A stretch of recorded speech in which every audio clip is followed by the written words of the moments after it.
बारावीला गेला टोणगे आत्ता शिकतो. मिसळून फुटलं नाही तुला भंगरी.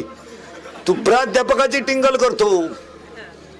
त्याला 1.5 लाख पेमेंट आहे, तुला एकच अंडरपॅन्ट आहे पिळून नेसत तू. दरिद्री 9वीचं क्वार्टर आणतंय. 9वीचं 15चं आहे. 15चं 9वीचं म्हणजे 15चं आहे. इतकंच आहे खबर भांड. टाईट बात आहे बापा कधी. ते बापाला म्हणताय तुझं कमी, तुझं कमी. मग तुझ्यात माझ्यात एवढा फरक कसा? त्याचा बाप म्हणला आता मी म्हणतोय बा माझ आहे. मग विचार तुझ्याला. आता आम्ही दोघं सोडून तो कोणाला माहित नाही. 11वीला एवढंच आहे. 17चं आहे. बापाला काय म्हणते माहिती का? काय केलंय माझ्यासाठी? आता त्याने केलं ते सांगायचं.